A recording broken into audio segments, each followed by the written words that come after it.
ආයුබෝවන් තෙරුවන් සරණයි ඔබ සියලු දෙනාටම දඹදිව වන්දනා සමයත් ළඟ ළඟම පැමිණෙන නිසා මේ වීඩියෝව තුළින් අප බලාපොරොත්තු වන්නේ දඹදිව වන්දනාවේ යාමට බලාපොරොත්තු වන ඔබ ගෙන යා යුතු පූජා භාණ්ඩ සහ වෙනත් පිරිකර පිළිබඳව දැනුවත් කරන්නයි. ඔබ කිහිපවරක් දඹදිව වන්දනාවේ යෙදී තිබෙන කෙනෙකු නම් මේ දේවල් ඔබ දැනටමත් දැනුවත් වෙලා තියෙන්න පුළුවන්.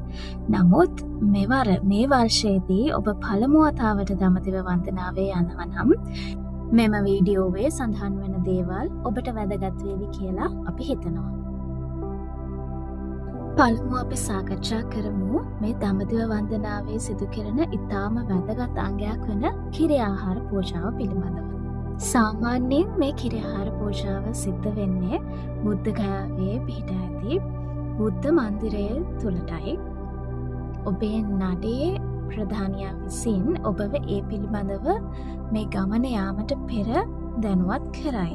නමුත් අපි බලාපොරොත්තු වෙනවා ඔබට යම්කිසි අදහසක් දැන්වම ලබා දෙන්න. බොහෝමයක් වන්දනා නඩ සිද්ධ කරන්නේ කිරි ආහාර පූජාවට අවශ්‍ය බඩු භාණ්ඩ ඒ අවශ්‍ය ද්‍රව්‍ය නඩේ ඉන්න සියලු දෙනා අතර බෙදා දෙන එක. ඒක නිසා නඩේ ඉන්න හැම කෙනෙකුටම කිරි ආහාර පූජාවට දායක වෙන්න පුළුවන්. ඒ නිසා බොහොමයක් වන්දනා නඩ කිරි ආහාර පූජාවට අවශ්‍ය සුදුහාල්, පිටිකල පොල් කිරි, කජු, හකුරු වගේ දේවල් නඩේ ඉන්න සියලු දෙනාට ගේන්න කියලා දැනුවත් කිරීමක් කරනවා. ඒ ආකාරයෙන් ඔබට පුළුවන් කිරි ආහාර පූජාව සඳහා දායක වන්න. දැන් අපි කතා කරමු මල් පූජාවන් ගැන. මල් පූජාවනුත් දඹදිව වන්දනාවේ සුවිශේෂී ස්ථානයක් ගන්නවා. ප්‍රධාන වශයෙන් කිරි ආහාර පූජාවත් එක්ක නඩේ ඉන්න සියලු දෙනාට බුද්ධ ගයාවේ බුද්ධ මන්දිරයට මල් පූජා කරන්න ලැබෙනවා. බුද්ධ ගයාවට යන අතරමඟත් මල් විකුණන තරුණ පිරිස් ඉන්නවා. ඔබට ඔවුන් කෙනොත් මල් මෙලදී ගන්න පුළුවන්.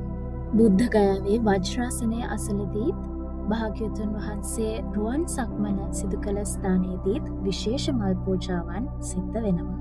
බුද්ධ ගයාවට අමතරව තවත් මල් පූජාවන් සිදු කරන ස්ථානයන් දෙකක් විදිහට අපිට හඳුන්වන්න පුළුවන්. සැවැත්නුවර සුගන්ධ කුටියත් ගිජ්ජකූට පර්වතයේ තියෙන භාග්‍යවතුන් වහන්සේගේ සුගන්ධ කුටියත්.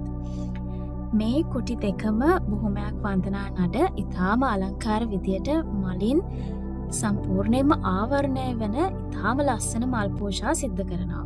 එනිසා ඔබට මල් පූජාවන් වලට හොඳින්ම දායක වෙන්න පුළුවන් මේ දඹදිව වන්දනාවේ යද්දී. ඊට අමතරව ගිජ්ජකූට පර්වතයේ මුදුනේ නම් දාස්පිතියා මල් මාලා හදාගත්ත තරුණයොත් ඉන්නවා. ඔබට ඒ මල් මාලා වුණත් ඔවුන්ගෙන් මිලදීගෙන ගිජ්ජකූට පව්වේ තැන්පත් කරලා පින් සිද්ධ කරගන්නත් පුළුවන්.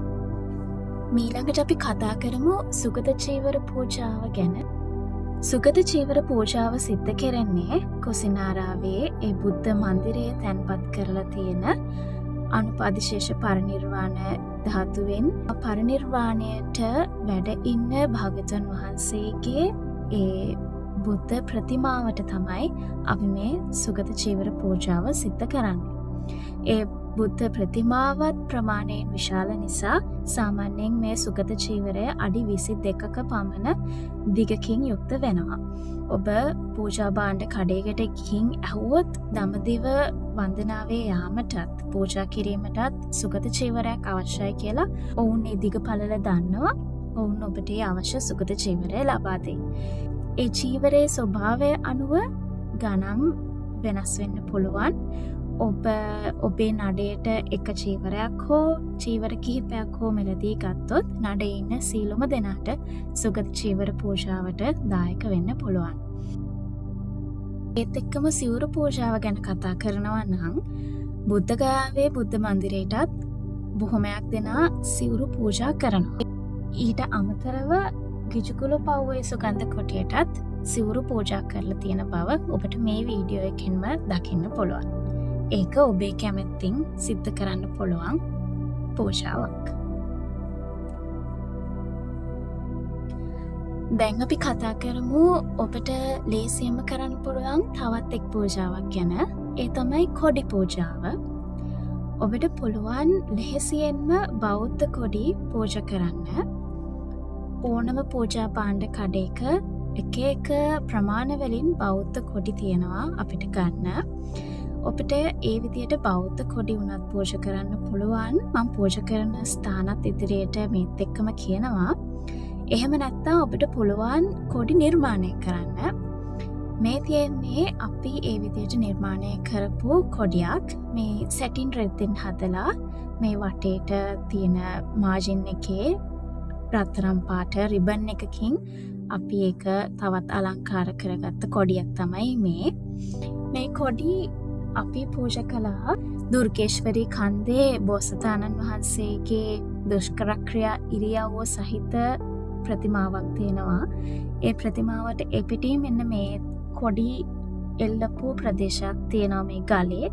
එතනත් අපි කොඩිය මේ නම්ම බුද්දාය කියලා තියෙන කොඩිය අපි රැඳෙව්වා. දුර්ගේශ්වරී කඳු මුදුනට නැග්ගහම ඔබට හමුවන තවත් කොඩි රඳවන්න පුළුවන් ස්ථානයක් තමයි මේ. අපි රඳවපු කොඩියක් මෙතන තියෙනවා.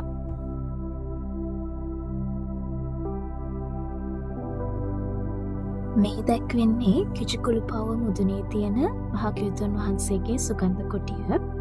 මේ කන්ද මුදුනට එන අතරමඟ මාර්ගයේදී ඔබට හමු වෙයි සාරිපුත්ත මහරහතන් වහන්සේ වැඩ සිටි කුටි වැනි තවත් කුටි.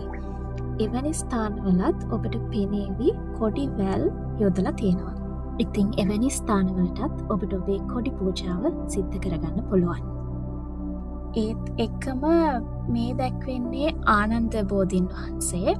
උන්වහන්සේගේ වටෙත් තියෙනවා කොඩි රඳවන්න පුළුවන් වැටක්. ඔබට පේන විදියට ගොඩක් අය මෙහි කොඩි වැල් රඳවලා තියෙනවා. ඉතින් ඔබටත් ලෙහෙසියෙන්ම කොඩියක් අරන් ආවොත් කොඩි පූජාවෙන් පින් සිද්ධ කරගන්න පුළුවන්. දැන් අපි කතා කරමු ඔබට ලෙහෙසියෙන්ම කරන්න පුළුවන් තවත් එක පූජාවක් ගැන. ඒ තමයි නෙළුම් මල් පූජාව. නෙළුම් මල් කියන්නේ අපි පූජා භාණ්ඩ කඩවල දකිනවා, පන්සල්වල විහාරස්ථානවල අපි දකිනවා මේ රෙදි වලින් හදපු සැටින් හෝ රිබන් වැනි රෙදි වලින් හදපු නෙළුම් මල්. මේ නෙළුම් මල් පූජාව අපිට සිදු කරන්න පුළුවන් සුදුසුම ස්ථානයක් විදියට ලුම්බිනියේ මායාදේවී විහාරය හඳුන්වන්න පුළුවන්. සිදුහත් මහ බෝසතාණන් වහන්සේ මනුලොව උපත ලබන විට දසදහසක් සක්වල නෙළුම් මලින් වැසී ගිය බව මෙනෙහි කරමින් ඔබට ඔබේ නෙළුම් මල් පූජාව මායාදේවී විහාරයේදී සිදු කරන්න පුළුවන්. මේ දැක්වෙන දොරටුවෙන් ඇතුළට ගියහම තමයි ඒ අපි පූජාව සිද්ධ කරන ස්ථානයේ තියෙන්නේ. ඉන් ඇතුළට ගියාට පසු රූපගත කිරීමට අපිට අවසර නැති නිසා එහි ඡායාරූපයක් මෙම වීඩියෝවේ අන්තර්ගත වන්නේ නැහැ. ඒත් එක්කම හඳුන් කූරු පූජාවත් ඔබට ලෙහෙසියෙන්ම කරගන්න පුළුවන් තවත් පිනක්. සුවඳ පූජාවක් විදියට ඔබට පුළුවන් හඳුන් කූරු දල්වන්න සවැත් නුවර භාග්‍යවතුන් වහන්සේගේ සුගන්ධ කුටිය ඉස්සරහත්, ඒත් එක්කම ගිජුකුළුපව්වේ සුගන්ධ කුටිය ඉස්සරහත් මේ පේනා වගේ හඳුන් කූරු රඳවන්නම භාජන දෙකකුත් තියලා තියෙනවා.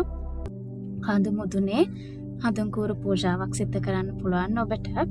ඒත් එක්කම මේ දැක්වෙන්නේ භාග්‍යවතුන් වහන්සේගේ ආදාහනය සිද්ධ වුණු ආදාහන ස්තූපය, එහෙමත් නැත්නම් මකුට බන්ධන ස්තූපය කියලා හැඳින්වෙන ස්ථානය. මෙතනත් ඔබට හඳුන් කූරු දල්වන්න පුළුවන්. දැන් අපි කතා කරමු ඔබට කළ හැකි පිරිකර පූජාවන් ගැන. ඔබ දඹදිව වන්දනාවේ යන කණ්ඩායම අනුව සමහර විට ඔබත් සමග ලංකාවෙන්ම ස්වාමීන් වහන්සේලා නමක් හෝ දෙනමක් දඹදිව වඩින්නට පුළුවන්. එසේත් නැත්නම් ඔබේ කණ්ඩායමට ඉන්දියාවේ වෙසෙන ශ්‍රී ලාංකික ස්වාමීන් වහන්සේ නමක් මුණ ගැහිලා ඒ ස්ථානවලදී කිහිප නමක්ම මුණ ගැහිලා ඒ ස්ථානයන්ගේ විශේෂත්වය ඔබට දේශනා කරන්නත් පුළුවන්. කෙසේ නමුත් මේ ස්වාමීන් වහන්සේලාට ඔබට පුළුවන් පිරිකර පූජා කරන්න. සාමාන්‍යයෙන් අපි ස්වාමීන් වහන්සේ නමකට පූජා කරන පිරිකර ඔබට පුළුවනි ලංකාවේ මෙලට අරගෙන ඉන්දියාවට රැගෙන ගිහිල්ලා ඒ පූජාවන් සිද්ධ කරන්න. ඔබ බලාපොරොත්තු වෙනවා නම් මුදල් පූජා කරන්න. ඔබට පුළුවන් ඒවා ලියුම් කවර එක දාගෙන අරන් ගිහිල්ලා උන්වහන්සේලා සමග ඉන්න කැපකරුවන්ට බාර දෙන්න. ඒත් එක්කම කියන්න ඕනේ ඉන්දියාවේ සමහර ප්‍රදේශ අපි වන්දනාවට යන බුද්ධගයා ප්‍රදේශය, ඒ වගේ දුර්ගේශ්වරී ප්‍රදේශය වගේ ස්ථානවලදී දුප්පත් ළමයි බොහෝමයක් අපිට හමු වෙනවා. ඉතින් ඔබට ඔවුන්ටත් පුංචි මුදලකින් හරි ආධාරයක් කරන්න පුළුවන් නම් ඒකත් ලොකු පිනක් වේවි. දැන් අපි කතා කරන්න යන්නේ ඔබ ඉන්දියාවට රැගෙන යා යුතු ඔබේ ප්‍රයෝජනය සඳහා පවතින දේවල් කිහිපයක් ගැන. ඔබට පිරිත් පොත අවශ්‍යම වෙනවා මේ දඹදිව ගමනට. බොහෝමයක් වන්දනා නඩ විශාලා මහනුවරදී රතන සූත්‍ර දේශනාව සජ්ජායනා කරනවා. ඉතින් ඔබට රතන සූත්‍රය කටපාඩම් නැත්නම් ඔබේ පිරිත් පොත මතකැතුව රැගෙන යන්න. එහෙම නැත්නම් ඔබට පුළුවන් ඔබේ ජංගම දුරකථනයට රතන සූත්‍රයේ PDF එක ඩවුන්ලෝඩ් කරගෙන ගිහිල්ලත් එතෙන්දී ඒ පිරිත් සජ්ජායනයට සහභාගී වෙන්න. ඒත් එක්කම ඔබට නවගුණ වැලක් තියෙනවා නම් නවගුණ වැලත් අරගෙන යන්න. ඔබට ගොඩක් වෙලා ගමනාගමනයටම වෙලාව වැය කරන්න සිද්ධ වෙනවා. එක් ස්ථානයක ඉඳන් අනිත් ස්ථානයට යනකොට, රාත්‍රී නවතෙන් අරන් ඉන්නකොට. ඉතින් ඔබට පුළුවන් නම් බුදුගුණ මෙනෙහි කරන්නත් දඹදිව ඉන්නකොටම ඒක විශාල කුසල කර්මයක් වේවි. ඔබට නවගුණ වැලක් නැත්නම් දඹදිව අපි දැන් කතා කරපු පූජනීය ස්ථාන ආශ්‍රිතව තියෙන පුංචි කඩවල් වලින් බොහොම සුළු මුදලකටත් ඔබට නවගුණ වැලක් මෙලදී ගන්නට පුළුවන්.